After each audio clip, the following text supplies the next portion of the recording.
તો આગામી 3 કલાક માટે ભારે પવન સાથે વરસાદની આગાહી હવામાન વિભાગ દ્વારા કરવામાં આવી છે કે જ્યાં 40 કિલોમીટરની ઝડપે પવન ફૂંકાઈ શકે છે અને મોરબી, જૂનાગઢ, અમરેલી, ભાવનગર, ગીર સોમનાથમાં વરસાદની આગાહી કરવામાં આવી છે।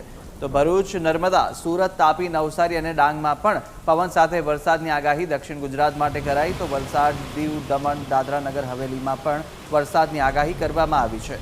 કચ્છ, જામનગર, દ્વારકા, પોરબંદર, રાજકોટ, સુરેન્દ્રનગર, બોટાદ અને અમદાવાદ સહિત પાટણ, બનાસકાંઠા, મહેસાણા, સાબરકાંઠા, ગાંધીનગર, અરવલ્લી, આણંદ, વડોદરા, પંચમહાલ, મહીસાગર, છોટા ઉદેપુર અને દાહોદ સહિતના વિસ્તારમાં છૂટાછવાયા વરસાદની આગાહી હવામાન વિભાગે કરી છે।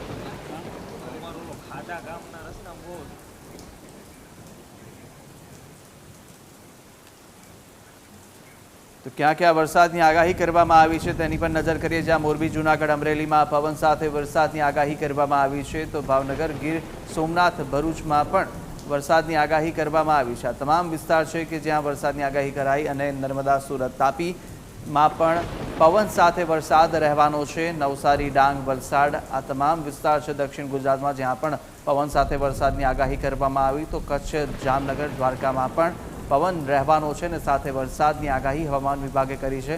પોરબંદર, રાજકોટ, સુરેન્દ્રનગર સહિતના સૌરાષ્ટ્રના વિસ્તારોમાં પણ પવન સાથે વરસાદ રહેશે। તો બોટાદ, અમદાવાદ, પાટણમાં પણ વરસાદની આગાહી કરવામાં આવી છે।